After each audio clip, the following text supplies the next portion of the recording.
Hello, everybody. We're starting a topic now called dimensional analysis, and that's a fancy way of saying how to convert from one unit to another. For example, how many inches are in 5 miles? How many inches are in 5 miles? That's the kind of question that's a type of question that we answer with dimensional analysis. Another question you may ask is how many feet are in a yard? Well, it depends how many people are standing in the yard. Okay, anyway, to solve this question, we need two facts. One fact is that 1 mile is equal to 5,280 feet, and that one foot equals 12 inches. Most people know that 1 foot equals 12 inches. Not everyone knows that 1 mile is 5,280 feet. We start with 5 miles and write it like a fraction. And then we're going to multiply the fraction by 1, because when you multiply a fraction by 1, it does not change the value. Now I'm going to do that in a very sneaky way. Watch what I'm going to do. I multiplied it by this kind of fraction. Now, this is equal to 1 because 5,280 feet is equal to 1 mile. So I multiplied it. Really, the top and the bottom are equal to the same thing. They look different, but they're really the same thing because 5,280 feet is the same as 1 mile.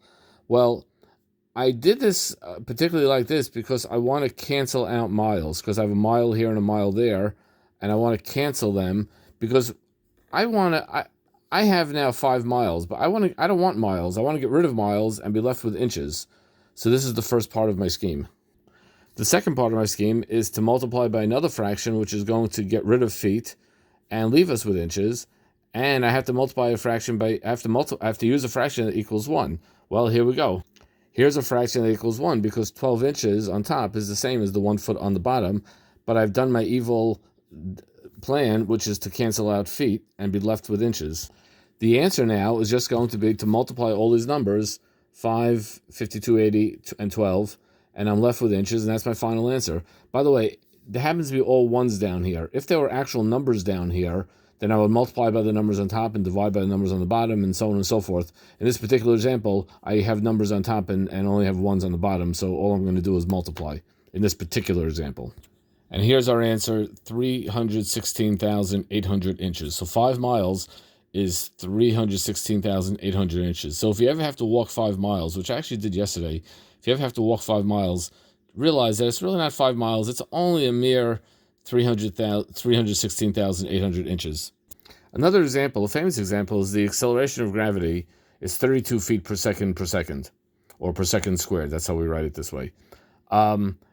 But usually, a lot of times in science, they do things with meters instead of feet. So you want to change this to meters per second squared, and all we're going to do is as follows. Well, I know that 1 meter is equal to 3.28 feet. And by the way, I didn't know that by heart. I looked that up on a table, and you could always look these things up on tables. Anyway, this gives us a grand total of 9.8 meters per second squared. So if you ever took a physics class, you would see they talk about gravity as being 9.8 meters per second squared when they do it in metric. I always learned when I was a kid, 32 feet per second squared. I think now they call it imperial. Now, for this problem over here, convert 65 miles per hour to centimeters per second. So we have 65 miles an hour. That's, I think, the speed limit on a freeway typically. And we want to know how much is that in centimeters per second. Why do we want to know that? I don't know, but we want to know it. The point is that I'm changing two things. I have to change miles to centimeters. Those are both distances. And I have to change hours to seconds. Those are both units of time. So miles and centimeters are both units of distance. I have to change from miles to centimeters. I also have to change from hours to seconds. So it's going to be a double whammy, this particular problem. Well, I'm going to start with my fraction, 65 miles over 1 hour. That's miles per hour. And my goal is to get it to centimeters per second. So first, it doesn't matter which I do first. I'm going to get rid of the miles first, and then afterwards, I'm going to get rid of the hours. So I'm going to multiply this by 5,280 feet over 1 mile. This way I have a mile on the top and a mile on the bottom that are going to cancel. But I don't just want feet, I want inches, so I have to go one more step. And I have 12 inches over 1 foot. Again, this third fraction equals 1, so I'm allowed to do it, and I cancel out the feet. Then the next thing I'm going to do is multiply by 2.54 centimeters over 1 inch, because I don't want inches, I want centimeters. So I keep on whittling it down until I get what I want. How did I know that 1 inch was equal to 2.54 centimeters? I actually remember that because I learned that in 5th grade. And when you learn things as a kid, you remember it for your whole life. If you don't happen to know that, then look it up on the table. Notice I cross out all the different units of distance. Miles got crossed out, feet got crossed out, inches got crossed out. The only thing that's left is centimeters, and I do not want to cross that out because that's going to be my final answer. Is going to be in terms of centimeters. But now I want to go to work on the units of time. I want to get rid of hours and turn that into seconds. Well, I know that 1 hour is equal to 60 minutes, and 1 minute is equal to 60 seconds. So I'm going to cancel out the hours on the denominator with the hours on the numerator. The minutes get canceled. I'm left with seconds, which is what I want. So in the final run, everything got canceled except for centimeters and seconds. And all I have to do now is just multiply what needs to be multiplied, divide what needs to be divided, and I will get a grand total of 2,905.76 centimeters per second. 2,905.76 centimeters per second, and that is what 65 miles per hour is equal to 2,905.76 centimeters per second. The last thing I want to do in this little video is to convert square yards to square feet. So I have 13 square yards. I want to convert that into square feet. Now, the fact that it's square adds a level of complexity to it, but not a big deal. Let's do it.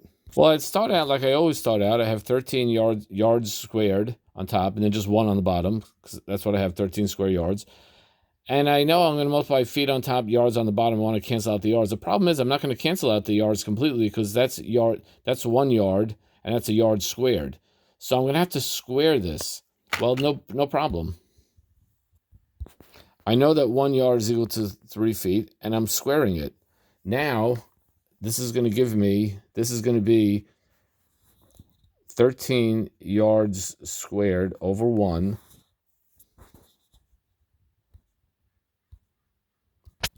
And that's going to leave me with the 3 squared becomes 9, and that becomes 117 square feet. So 13 square yards becomes 117 square feet.